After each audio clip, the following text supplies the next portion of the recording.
하나님께서 주시는 말씀입니다. 하나님께서 주시는 말씀 고린도전서 15장 35절에서 58절까지입니다. 조금 길지만 우리 한 절씩 좀 곱씹는 마음으로 천천히 한 절씩 봉독하시겠습니다. 교독하시고 마지막 절 합독하시겠습니다.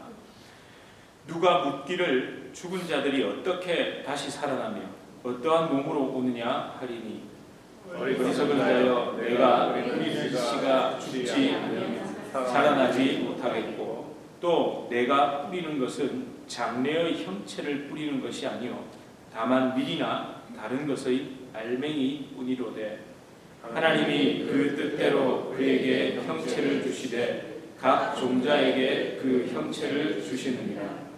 육체는 다 같은 육체가 아니니 하나는 사람의 육체요 하나는 짐승의 육체요 하나는 새의 육체요 하나는 물고기의 육체라. 하늘에 속한 형체도 있고 땅에 속한 형체도 있으나 하늘에 속한 것의 영광이 따로 있고 땅에 속한 것의 영광이 따로 있으니 해의 영광도 다르고 달의 영광이 다르며 별의 영광도 다른데 별과 별의 영광이 다르도다. 죽은 자의 부활도 그와 같으니 썩을 것으로 심고 썩지 아니할 것으로 다시 살아나며 욕된 것으로 심고 영광스러운 것으로 다시 살아나며 약한 것으로 심고 강한 것으로 다시 살아나며 육체의 몸으로 심고 신령한 몸으로 다시 살아나니 육의 몸이 있은즉 또 영의 몸도 있느냐. 기록된 바 첫 사람 아담은 생명이 되었다 함과 같이 마지막 아담은 살려주는 영이 되었나니 그러나 먼저는 신령한 사람이 아니요 육의 사람이요 다음에 신령한 사람이니라. 첫 사람은 땅에서 났으니 흙에 속한 자이거니와 둘째 사람은 하늘에서 나셨느니라. 무릇 흙에 속한 자들은 저 흙에 속한 자와 같고 무릇 하늘에 속한 자들은 저 하늘에 속한 이와 같으니 우리가 흙에 속한 자의 형상을 입은 것 같이 또한 하늘에 속한 이의 형상을 입으리라. 형제들아 내가 이것을 말하노니 혈과 육은 하나님 나라를 이어받을 수 없고 또한 썩는 것은 썩지 아니하는 것을 유업으로 받지 못하느니라. 보라 내가 너희에게 비밀을 말하노니 우리가 다 잠잘 것이 아니요 마지막 나팔의 순식간에 호련히 다 변화되리니 나팔 소리가 나매 죽은 자들이 썩지 아니할 것으로 다시 살아나고 우리도 변화되리라. 이 썩을 것이 반드시 썩지 아니할 것을 입겠고 이 죽을 것이 죽지 아니함을 입으리로다. 이 썩을 것이 썩지 아니함을 입고 이 죽을 것이 죽지 아니함을 입을 때에는 사망을 삼키고 이기리라고 기록된 말씀이 이루어지리라. 사망아 너의 승리가 어디 있느냐. 사망아 내 쏘는 것이 어디 있느냐. 사망이 쏘는 것은 죄요 죄의 권능은 율법이라. 우리 주 예수 그리스도로 말미암아 우리에게 승리를 주시는 하나님께 감사하노니 그러므로 내 사랑하는 형제들아 견실하며 흔들리지 말고 항상 주의 일에 더욱 힘쓰는 자들이 되라. 이는 너희 수고가 주 안에서 헛되지 않은 줄을 알미니라. 아멘. 우리 서로 앞뒤 좌우로 좀 인사하시겠습니다. 잘 오셨습니다. 반갑습니다. 네, 잘 오셨습니다. 오늘 어머니 날이죠. 우리 이렇게 인사해야 되겠죠. 해피 마더스 데이. 우리 서로 좀 인사하시겠습니다. 해피 마더스 데이. 이렇게 손도 흔들어 주시고 감사합니다. 지금 계속해서 사실 오늘 같은 날은 우리 어머니 주일 이래가지고 특별히 설교를 해야지만 우리 어머니들은 부활의 생명에 대해서 더 잘 이해하실 것 같아요. 이유가 뭡니까? 생명을 품어 보셨잖아요. 생명을 제가 이렇게 보니까 다 품어 보신 분들만 계시는데요. 안 품어 보신 분들 한 분도 안 계시는 것 같은데, 그죠? 다 우리 교회 지금 계신 분들은 다 품어 보신 분들입니다. 그러니까 여러분은 아마 그 생명의 신비, 사실은 우리가 좀 삶에 쫓기고 바빠서 그렇지 정말 이 생명이라는 것, 그것이 내 안에 있다는 것, 이것만큼 신비한 것이 없습니다. 그래서 오늘 이 부활에 대한 설교는 어머니 날에 2번 해도 3번 해도 지나침이 없다고 생각합니다. 맞습니까? 아멘. 예, 맞습니다. 달라도 너무 다른 예수님의 부활이라는 제목으로 사실 오늘 4번째 제가 나누고 있습니다. 그럴 수밖에 없죠. 왜냐하면요, 고린도전서 15장이 몇 절까지 있습니까? 방금 읽었는데 58절까지 있습니다. 제가 마음 같으면 진짜 한 절 한 절 막 읽어가면서 하고 싶은데 또 그러면 너무 성경 공부 같다고 할까봐 좀 자제를 하는 편입니다. 그럼에도 불구하고 이 58절에 이르는 특별히 이 부활의 생명에 대해서 성경 그 어디보다도 가장 함축적이고 가장 잘 설명되어 있는 것이 바로 고린도전서 15장입니다. 그래서 제가 다음 주를 끝으로 좀 이제 이건 좀 마무리하고 싶지만 그럼에도 불구하고 여러분 좀 계속 좀 읽어주시면 감사하겠습니다. 자꾸 읽어보시면 처음에는 왜 이렇게 약간 똑같은 말을 반복하나 싶기도 하지만 그게 사도 바울의 감격인 겁니다. 계속 그게 터져 나오는 겁니다. 그렇게 기록이 되어 있습니다. 그리고 여러분, 고린도 교회 성도들의 모든 문제를 해결할 수 있는 유일한 열쇠가 예수 그리스도의 부활이기 때문에 그렇습니다. 왜 그렇겠습니까? 문제가 왜 일어났습니까? 그 관계에서 무너지고 깨지고 여러 가지 일들이 왜 일어났습니까? 예, 인간이 육체를 입고 살아가기 때문에 그렇습니다. 범죄에 타락했기 때문에 그렇습니다. 인간이 태어나서 겪는 모든 문제, 그 시작과 끝이 있는 그 유한한 인간의 삶, 이 땅의 생로병사 희노애락의 모든 문제, 이건 결국 육체를 입고 살아가기 때문에 그렇습니다. 그래서 그 문제를 근본적으로 해결할 수 있는 것은 죽음의 권세마저 깨뜨린 예수 그리스도의 부활, 그 영원한 생명을 묵상하고 붙드는 것 밖에는 길이 없기 때문에 그렇습니다. 백날 해봐야 여기서 찢이고 볶아봐야 해결이 안 되더라는 겁니다. 그래서 바라봐야 할 게 하늘의 생명이라는 겁니다. 그걸 영원한 걸 바라봐야 유한한 걸 이겨낸다는 겁니다. 여러분, 고린도전서 15장 이걸 몇 번이라든지 여러 번 좀 읽으신 분은 오늘 본문을 읽으면서 24절에서 34절을 건너뛰네 이렇게 생각하시는 분이 분명히 계셔야만 합니다. 그렇잖아요. 제가 이렇게 건너뛰었는데 왜 건너뛰지 이러면 안 되고 왜 건너뛰었지? 이런 생각이 드셔야 됩니다. 그래서 제가 그냥 넘어갈 수 없어서 짧게 요약하면 이렇습니다. 24절에서 28절은요, 십자가에서 죽음의 권세를 깨고 다시 살아나신 예수님을 통해 마지막 원수, 그 죽음이죠. 그 사망이 예수님에게 굴복했다는 겁니다. 왜요? 여러분, 예수님이 부활하셨다는 것은 예수님이 유한하게, 그러니까 즉 시간 속에서 이 땅의 것에 구속을 받으십니까? 아니면 거기에 영향을 받으십니까? 그렇지 않습니까? 않죠. 그러니까 예수님의 부활은요, 이미 영혼으로 들어간 겁니다. 그러니까 이미 부활하신 그 마지막 원수인 죽음이라고 표현되어 있지만 이미 죽음의 원수, 그 죽음, 마지막 원수인 죽음과 사망을 지금 깨셨고 그 마지막도 굴복시키셨다는 겁니다. 그리고 그걸 확인시키기 위해서 시편 8편 6절을 또 인용하시면서 확인을 시키십니다. 그리고 29절은요, 죽은 자의 부활이 없으면 우리가 받는 세례도 무의미한 것이고 우리가 믿는 모든 것이 헛된 것이라고 29절에서 이야기하면서 12절에서 19절의 논리를 한 번 더 강조하고 있습니다. 그리고 30절에서 34절은요, 부활의 생명을 가지고 살아가는 우리 성도들이 가져야 할 삶의 각오, 태도, 자세를 미리 당겨서 58절쯤에 마지막에 이야기하는 것이 아니라 30절에서 34절에 미리 당겨서 이야기하는 겁니다. 그러니까 고린도전서 15장의 적용이며 결론인 겁니다. 그래서 제가 고린도전서 15장을 마무리하면서 다시 앞으로 돌아가서 30절, 34절을 좀 나누려고 생각합니다. 그래서 오늘 말씀은 뒤쪽으로 바로 35절부터 읽었던 겁니다. 자, 그러면요, 오늘 말씀을 제가 코가 왜 자꾸 이렇게 간지러운지 모르겠네요. 여기 있습니다.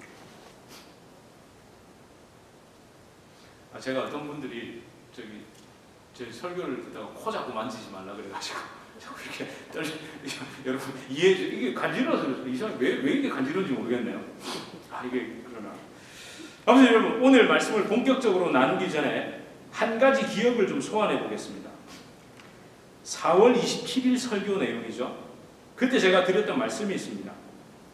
그리스 로마 문화권 그 사상과 종교적 배경 아래에서 살았던 고린도 교인들에게 가장 믿어지지 않는 것이 무엇이었죠? 부활이었습니다. 그 중에서도 뭐였습니까? 몸의 부활이었습니다. 예, 몸의 부활. 여러분 35절에도 그렇게 말하잖아요. 누가 물을 거야 아마. 그 어떻게 몸이 부활하냐고. 분명히 알고 있다는 겁니다. 그런데 여러분 이게 그때만 해당되는 겁니까? 오늘날은 그렇지 않습니까? 여러분 심지어 예수님을 안 믿는 사람들도 누가 장례를 치를 때 가서 인사하면서 위로하면서 꼭 하는 말이 뭐죠? 좋은 데 가셨을 거라고 부르죠. 그러면 그 좋은 데 갔다는 게 몸뚱아리입니까? 영혼입니까? 영혼이잖아요. 그러니까 사실은요 안 믿는 사람들도 자기도 모르게 그건 인정 안 되니까요. 근데 2000년 전에 영지주의 사상에 있었던 그 그리스 로마 문화에 있었던 고린도 교인들, 초대 교인들도 마찬가지였다는 겁니다. 와서 믿기는 믿어요. 예수님을 믿기는 믿어요. 부활했다는 거 알기는 알겠어요. 근데 뭐만? 영혼만 가고 이 몸, 이게 다시 부활한다는 건 도저히 안 믿어지는 이야기였다고요.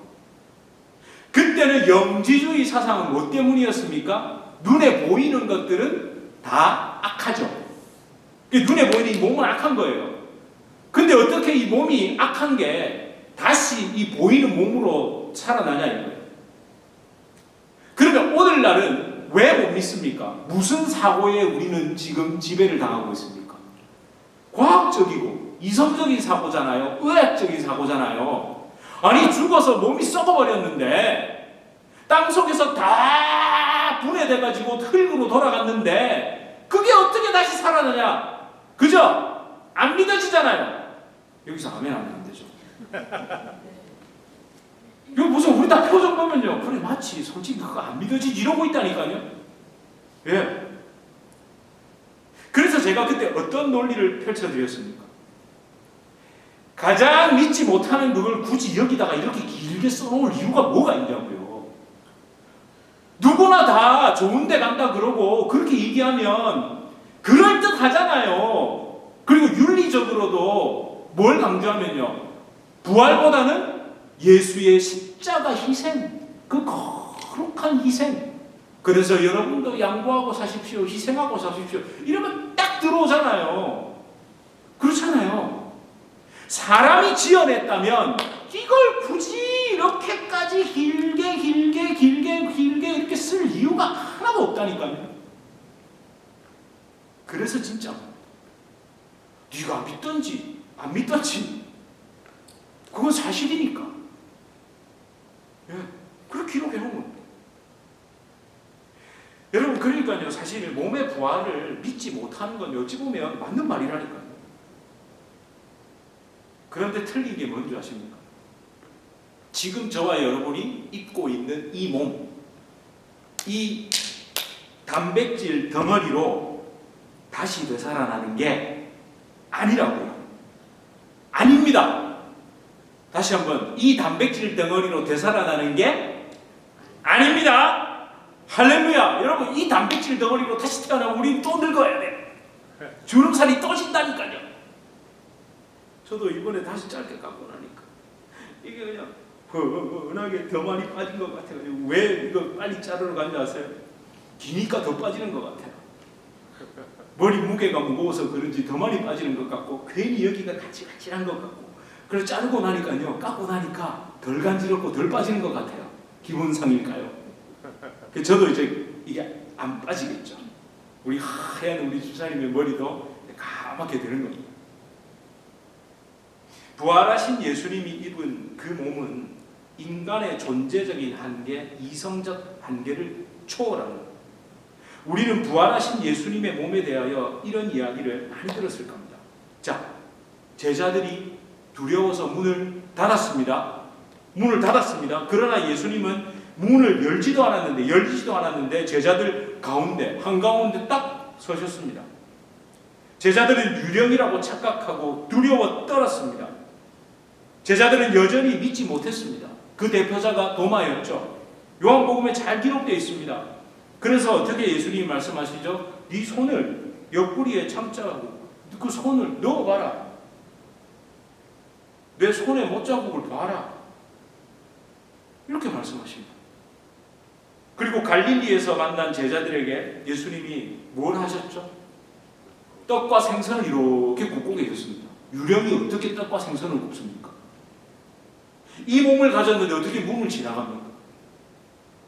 아니, 이 몸을 가졌는데 어떻게 제자들보다 먼저 갈릴리에 가 계시죠? 여러분, 이게 그냥 지어내 있는 얘기 같으세요? 저는 이 단서 하나에서도 정말 정확하다는 걸 깨달았어요. 여러분, 누가복음에 이런 기록이 있죠. 예수님이 여기 무슨 먹을 것이 있느냐 이렇게 물으셨습니다. 나타나셔서. 그러자 뭘 드렸다고 되어 있습니까? 구운 생선 한 마리를 드렸다고 되어 있습니다. 여러분, 지어낸다면요, 제일 흔한 거, 있을만한 거, 빵, 떡, 이거 얘기하겠죠. 근데 갑자기 구운 생선이 있어가지고 생선을 드셨대요. 진짜니까요. 사실이니까요. 여러분, 또 하나가 있습니다. 이건 제자들의, 제가 누가복음을 통해서 이 부활에 대한 걸 논증한 것이고 우리가 많이 설교를 통해서 들었던 것이고, 그럼 바울은 몸의 부활에 대해 의심하고 있는 그 고린도 성도들에게 무엇을 떠오르게 했을까요? 제가 자꾸만 여러분에게 말씀드린 이 고기덩이 아니라고, 이 단백질 덩어리 아니라고, 여러분이 생각한 그 이성과 그 경험한 것의 한계를 뛰어넘는 거라고. 그러면 사도 바울은 그걸 어떻게 설명을 했을까요? 과학적 자료를 가져왔을까요? 뭐 다른 책들을 인용했을까요? 아니요, 성경으로 갔습니다. 바로 38절에서 39절입니다. 우리 함께 한번 읽어볼까요? 38절 39절입니다. 시작. 하나님이 그 뜻대로 그에게 형체를 주시되 각 종자에게 그 형체를 주시느니라. 육체는 다 같은 육체가 아니니 하나는 사람의 육체요, 하나는 짐승의 육체요, 하나는 새의 육체요, 하나는 물고기의 육체라. 여러분, 이 말씀을 딱 들었을 때 떠올라야 하는 게 뭘까요? 창세기입니다. 창세기 1장 2장에 기록된 전능하신 하나님의 천지 창조입니다. 여러분, 그 천지 창조 때 하나님께서 단백질 덩어리를 가지고, 그죠? 단백질 덩어리를 가지고 너무나 많은 다양한 것들을 만드셨잖아요. 그걸 기억하게 하는 겁니다. 그러면 여러분, 좀 좁혀서 창세기 1장 21절에 뭐라고 기록되어 있습니까? 시작. 하나님이 큰 물고기와 물에서 번성하여 움직이는 모든 생물을 그 종류대로, 날개 있는 모든 새를 그 종류대로 창조하시니 하나님이 보시기에 좋았더라. 그러니까 하나님이 각종 단백질을 비롯한 이 몸의 구성 성분을 가지고 새도 만들고 물고기도 만들고 짐승도 만들고 사람도 만들었다는 거예요. 그러니까 바울은 이렇게 설명하는 겁니다. 여러분, 생각해 보세요. 하나님께서 온 우주 만물을 창조하실 때 딱 한 가지 모양, 한 가지 형체로 보이는 것들을 만들지 않으셨습니다. 사람의 육체, 짐승의 육체, 새의 육체, 물고기의 육체 등등등 너무너무 다양한 육체의 모양, 보이는 것들의 모양을 만드셨습니다. 자, 그렇다면 우리가 상상하지도 못하는 새로운 몸으로 우리를 부활하도록 하지 못하실 이유가 하나도 없습니다. 천지 창조를 믿는다면 우리가 경험하지 못한, 상상하지 못한 몸으로 부활하는 것도 당연히 믿어지는 거 아닙니까? 이 얘기를 기록하고 있는 거예요. 예. 제가 지금 오늘날의 언어로 여러분에게 이렇게 설명하니까 고개가 끄덕여지시는 거지, 이걸 2000년 전에 기록한 걸 번역을 해도 약간 오래된 문장 같잖아요. 오래된 논리 전개잖아요. 그러니까 여러분에게 팍 다가오지 않는 겁니다. 그래서 제가 이렇게 풀어드린 겁니다. 그렇게 고린도 교인들이 영지주의적인 생각, 그 세상의 이야기에 딱 굳어져 있죠. 오염되어 있죠. 그걸 창세기 말씀, 즉 천지창조의 이야기를 통해서 딱 깨뜨리고 있는 겁니다. 여러분, 어쩌면 오늘날도 이 믿음이 강조되어야 되는 겁니다.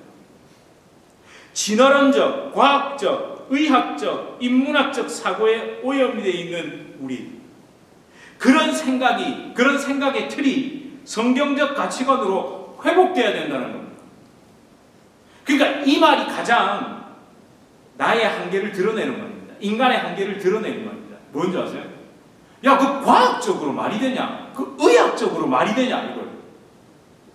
예수 그리스도의 부활을 설명하면서 천지 창조를 이야기하면서 하나님이 만드신 그 아름다운 천지를 창조하신 그 이야기를 얘기하면서 그 과학적으로 말이 되냐? 의학적으로 말이 되냐? 그게 가장 바보 같은 이야기예요. 여러분, 우리는 이걸 알고 있습니다. 진화론이 팩트입니까? 하나의 이론에 불과합니까? 이론입니다. 티오리입니다. 팩트가 아니에요. 우리 지금 가장 문제가 뭐냐면요, 진화론을 과학적 사실로 배우고 있는 게 가장 문제라니까요. 진화론을 가르쳤다면 반드시 창조론을 가르쳐야 됩니다. 적어도 미국에서는요. 왜요? 아니, 우리 창조론을 믿는 사람들이 얼마나 많은데 말이 안 되잖아요. 둘 다 가르쳐줘야죠. 여러분, 또한 사도 바울은요, 부활하신 예수님의 몸에 대해 기록할 때 육체라는 표현을 사용하지 않습니다. 그러니까 부활하신 예수님의 몸에 대해서요. 뭘 사용하느냐? 몸이라는 표현을 사용합니다. 사실 저도 이미 구분해서 사용하고 있습니다. 많이 들어보셨을 겁니다. 육체, 영어로는 flesh, 이걸로 번역된 헬라어가 사르스라는 말입니다. 단어입니다. 그러면 지금 몸으로 번역된, 영어로는 body로 아마 번역되었을 겁니다. 이건 소마라고 이야기합니다. 근데요, 사르스는 부정적인 의미, 그러니까 범죄 타락한 인간이 입고 있는 육체, 이 몸뚱이를, 이 단백질 덩어리를 얘기할 때는 육체라는 단어를 반드시 사용했고요. 소마라는 단어는 약간 중립적으로 사용합니다. 그래서 소마, 몸이라는 단어를 긍정적으로 이야기할 때는 항상 수식어를 함께 사용했습니다. 앞에 뭘 붙였다는 얘기예요. 바로 그 대표적인 것이 40절과 44절입니다. 함께 안 보실래요? 40절입니다. 시작. 하늘에 속한 형체도 있고 땅에 속한 형체도 있으나 하늘에 속한 것의 영광이 따로 있고 땅에 속한 것의 영광이 따로 있으니, 여기서는 몸이라는 말이 하나도 안 나오죠. 근데 형체가 소마입니다. 그러니까 하늘에 속해 있는 모양이 있다는 거예요. 몸이 있다는 거예요. 땅에 속한 모양이 있다는 거예요. 형체가 있다는 거예요. 그런데 여러분, 여기서도 보면요, 그러면 창조, 여러분 이걸 잘못하시면, 제가 지금 이 단백질 덩어리라고 자꾸 육체라고 해서 부정적으로 얘기했지만, 하나님의 천지 창조는 나쁜 겁니까? 잘못된 겁니까? 오류가 있습니까? 아니요, 없습니다. 예, 무오류입니다. 그래서 하늘에 속한 소마도 있고 땅에 속한, 즉 하나님이 첫 번째 창조하신 그 소마도 있다는 거예요.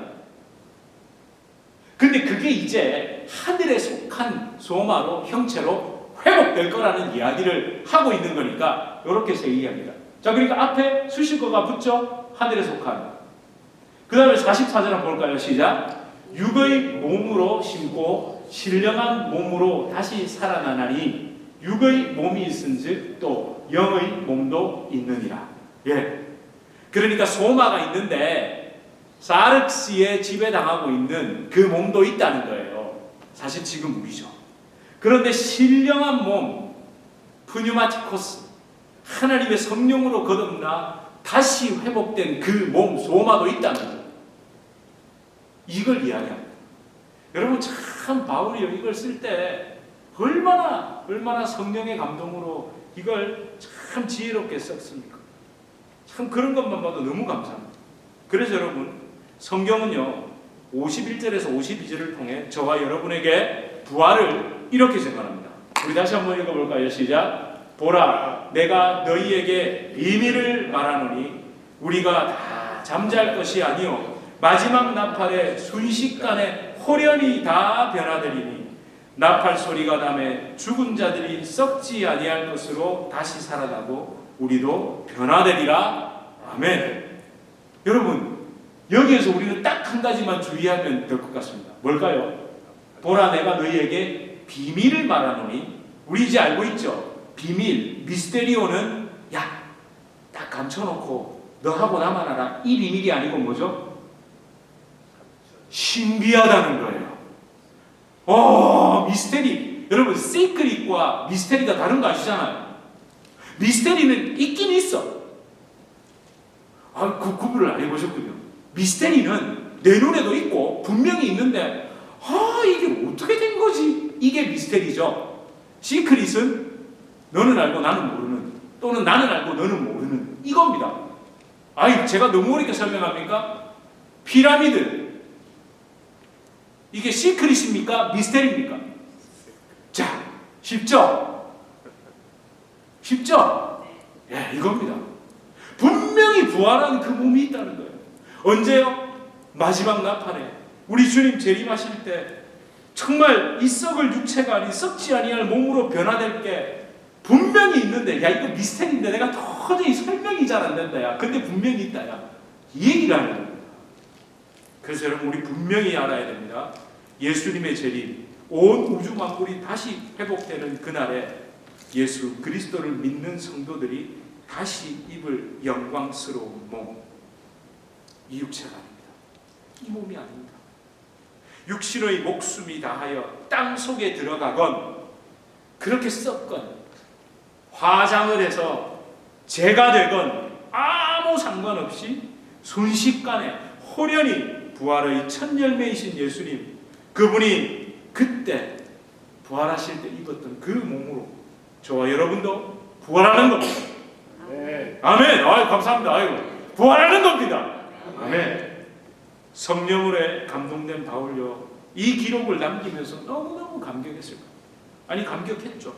지식에 근거한 설명을 나열하는 것에 그치지 않고 54절에서 53절 이 감탄과 감격을 쏟아냅니다. 우리 53절, 54절 같이 읽을 텐데요. 이때 우리 강조해야 될 게 있어요. 뭘 강조하면 좋을까요? 읽을 때 이 썩을 것이 이래야 됩니다. 이 썩을 것이 이러면 안 돼요. 이 썩을 것이 이래야 됩니다. 할렐루야. 자, 우리 함께 읽겠습니다. 시작. 이 썩을 것이 반드시 썩지 아니할 것을 입겠고, 이 죽을 것이 죽지 아니함을 입으리로다. 이 썩을 것이 썩지 아니함을 입고, 이 죽을 것이 죽지 아니함을 입을 때에는 사망을 삼키고 이기리라로 기록된 말씀이 이루어지리라. 아멘. 네. 여러분, 진짜 이게 단순히 이게 아니고 감탄사예요. 그러면서 아마 자기 몸을 두드리면서 했을 것 같아요. 이 몸이 이 썩을 게 썩지 않을 걸 입는다니. 여러분, 바울은요, 부활하신 주님을 만났습니다. 이거 분명히 기억하셔야 됩니다. 우리는 홀령을 만났다고 착각하시면 안 됩니다. 진짜 십자가에서 그 무덤을 열고 나오신 그 주님, 그 몸을 봐버렸다니까요. 그걸 봐버렸다니까요. 사도들이 왜 사도인 줄 아세요? 그 몸을 본 사람들입니다. 이거 꼭 기억하셔야 되는데, 사도들은요, 종교 권위가 있어서 그런 게 아니라, 성경 지식을 많이 알아서 그런 게 아니라, 그 몸을 입고 부활하신 주님을 봐버린 사람들입니다.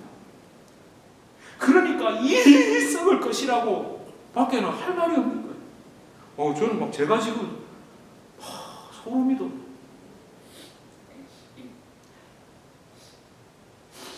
여러분, 이거 바울이 그냥 지어낸 말이나 또는 생각해낸 말이 아니라 구약 성경의 정통한 바울, 그 마음속에서 뭐가 말씀이 솟아나듯 터진 겁니다. 사망을 삼키고 이기리니. 호세아서 13장 14절에도 기록되어 있고 이사야서 23장 8절에도 기록되어 있습니다. 여러분, 이사야 23장 8절 한번 같이 읽어보실까요? 시작. 사망을 영원히 멸할 것이라. 주 여호와께서 모든 얼굴에서 눈물을 씻기시며 자기 백성의 수치를 온 천하에서 제하시리라 여호와께서 이같이 말씀하셨느니라. 이 말씀이 떠오른 거예요. 야, 진짜 사망을 영원히 멸하셨다. 여러분, 그렇다면 방금 이 말씀을 읽었으면 이 구약의 이사야서를 딛고 고린도전서 15장을 지나 어디까지 연결되면 좋겠습니까? 요한계시록 21장 4절 아닙니까? 모든 얼굴에서 눈물을 씻기시니. 함께 읽어볼까요? 시작.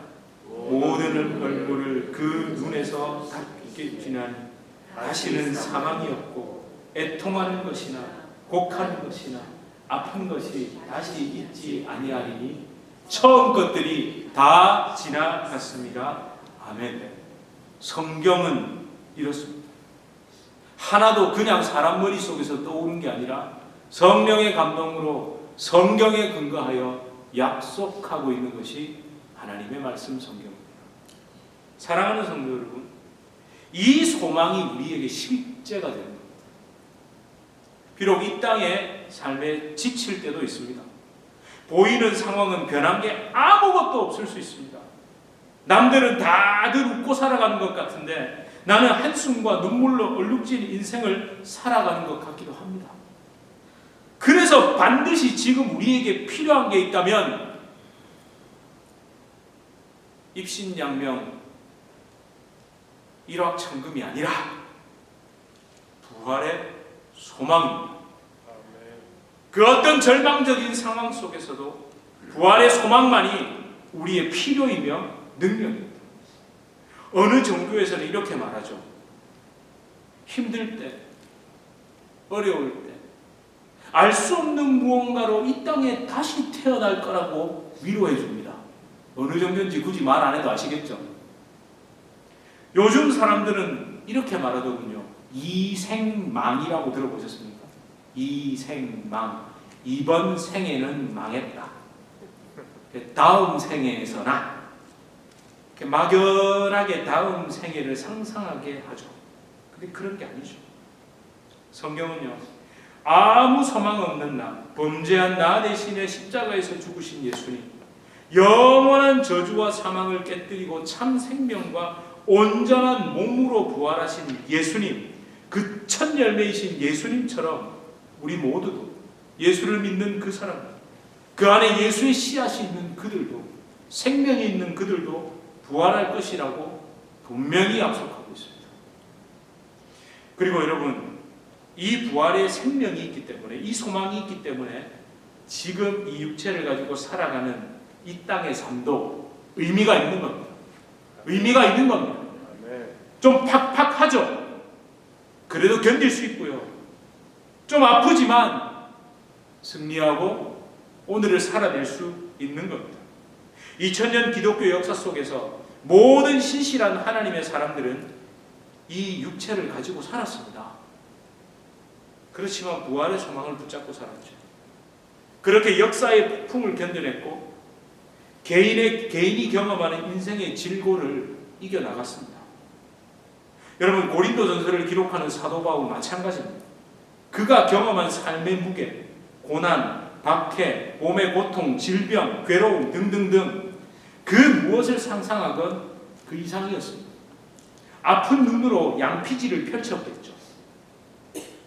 그렇게 기록했겠죠. 온 몸은 돌에 맞고 채찍에 맞아서 그 후유증으로 밤마다 신음했을 겁니다. 잠이라도 제대로 잘 수 있었을까요? 손가락 마디마디는 고된 노동으로 성한 곳이 없었을 겁니다. 그러나 자신이 만난 부활하신 예수님이 너무 분명했기 때문에 부활의 첫 열매이신 예수님, 그분처럼 부활할 거라는 그 사실보다 더 사실이 진짜니까 기록하지 않을 수 없었던 겁니다. 감탄하고 감격하고 찬양하지 않을 수 없었던 겁니다. 여러분, 저는 오늘 이 말씀을 읽으면서 특별히 그 마지막 나팔이라는 그 대목에서 그 찬송가가 계속 맴돌더라고요. 뭡니까? 하나님의 나팔 소리 아닙니까? 저희 집 애들의 1번 찬양곡입니다. 막내는 자꾸만 왜 요즘 이 찬송을 안 부르냐고 하나님의 나팔 소리. 그러면 저기 소천하신 저희 주님 품에 안 계신 저희 장모님께서 맨날 거기다가 나팔 불 때 지은 성 이름 뭐 이런 식으로 나팔 불 때 지은 성 이름 이렇게 자기 이름을 넣어서 부르라고. 그럼 애들도 그러고 있는 거예요. 여러분 이 찬송 우리 지금 한번 함께 불러볼까요?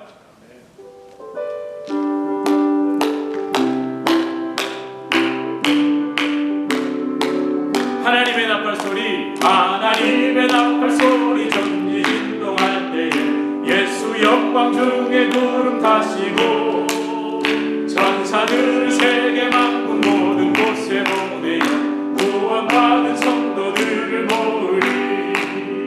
나팔 불 때 나의 이름, 나팔 불 때 나의 이름, 나팔 불 때 나의 이름, 부를 때에 잔치 참여하게. 무덤 속에 잠자는 자 그때 다시 일어나 영화로운 부활 승리 얻으리.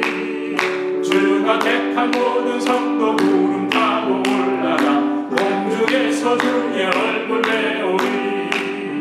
나팔 불 때 나의 이름, 나팔 불 때 나의 이름, 나팔 불 때 나의 이름, 부를 때에 잔치 참여하겠네. 주님 다시 오실 날 우리 알 수 항상 기도하고 깨어 있어서 기쁨으로 잡에 우리 나가서 그때까지 참고 기다리겠네. 아멘. 나팔 불 때 나의 이름, 나팔 불 때 나의 이름, 나팔 불 때 아멘 나의 이름, 부를 때에 같이 참여하겠네. 아멘 아멘. 여러분 오늘 이 시간 우리 함께 좀 기도합시다. 사랑하는 성도 여러분, 저를 비롯해서 여기 있는 우리는요, 살아온 날보다 살아갈 날이 적습니다. 그렇겠죠? 물론 여러분 장수하시길 바랍니다. 그런데 아직도 부활의 소망을 깊이 묵상하지 못하고 붙들지 못하고 살아간다면 좀 곤란하죠. 제가 책망하는 게 아닙니다. 더 좋은 것을 알려드리는 겁니다. 우리의 구원도 분명히 구약에 예언된 거잖아요. 신약이 왜 신약인 줄 여러분 아시잖아요.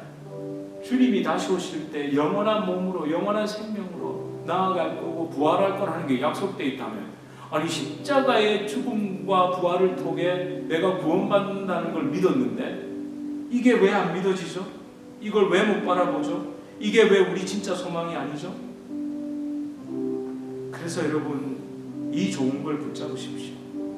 그래서 저는 오늘 완전하고 온전한 몸의 부활을 소망하기 때문에 우리 이런 기도를 좀 함께 하고 싶습니다. 혹시 지금 좀 아픈 분이 계세요?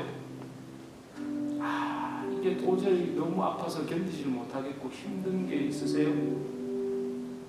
또는 병들어서 아파서 고생하는 가족 또는 지인이 있으십니까? 여러분 먼저 부활의 소망을 품어야 됩니다. 온전하고 완전한 몸의 부활을 믿어야 합니다. 왜? 그 능력이 하나님께 있으니까. 그렇기 때문에 혹여라도 내 안에 병들고 아픈 것 때문에 내 속에 짜증스럽고 속상하고 불안하고 낭망하고 두려운 마음이 있다면 그건 사탄이 주는 마음입니다. 부활의 소망을 붙들지 못하게 하는 사탄이 자꾸 속이는 겁니다. 그거 낫겠냐? 그거 되겠냐? 아니죠. 온전하고 완전한 몸의 부활을 주신 그 주님께서 왜 그걸 못하십니까? 그래서 그 소망을 붙잡고 그 속이는 사탄, 낭망하고 낙심하고 불안해하고 짜증스럽게 하고 두려워하게 하는 그 사탄을 꺾으십시오. 대적하십시오. 그 사탄 마귀의 음성에 걸려 넘어진 내 생각과 마음, 그 감정을 십자가에 먼저 못 박아야 그렇게 온전한 몸으로 부활할 그 소망을 붙들고 우리 함께 기도합시다. 하나님, 이 육체의 아픔과 고통이 아니라 부활의 소망을 품고 믿음으로 먼저 기도합니다. 이 육체의 병을 하나님의 선한 뜻 안에서 온전히 낫게 하실 줄 믿습니다.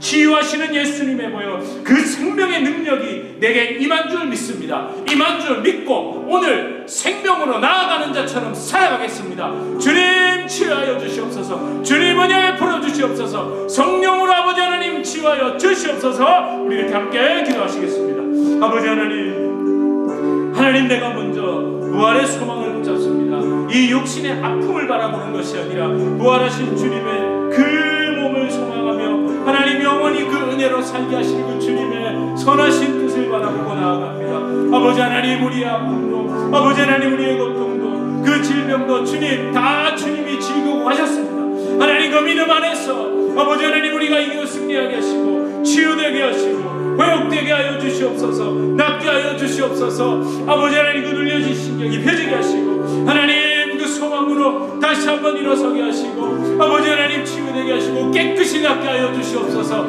이기고 견딜 소망을 주시옵소서.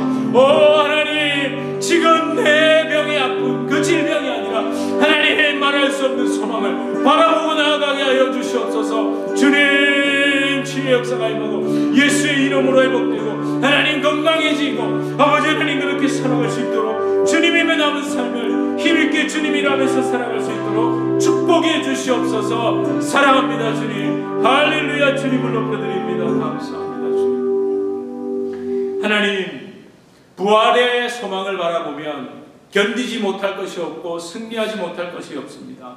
하나님, 오늘 허락된 그 은혜를 붙잡고 살아가게 하시고 아버지 내일 어떠한 어려움이 올지라도 나와 상관없이 그것을 믿음으로 딛고 주님과 함께 승리하게 하여 주시고 특별히 병들어 아프고 지치고 낭망하고 속상하고 힘들어하는 모든 주의 백성들이 주의 은혜로 회복되고 온전히 치유함 받을 수 있도록 하나님 오늘 또 한 걸음 내디디며 일어설 수 있는 힘을 주신 줄 믿고 살아갈 수 있도록 주님 역사하여 주시옵소서. 예수 그리스도 이름으로 간절히 기도드립니다. 아멘. 우리 주 예수 그리스도의 은혜와 하나님 아버지의 극진하신 사랑과 성령 하나님의 위로 교통 교제에 충만케 하시는 역사, 우리를 부활의 소망 가지고 승리하며 능력 있게 살아가게 하시는 성령의 놀라운 역사가 우리 주님에게 성도님들과 주님의 교회로 불러주실 주의 귀한 자녀들 개인의 삶, 가정, 생업, 직장, 사업 하시는 모든 일 가운데 이제로부터 영원토록 함께 있을지어다. 아멘.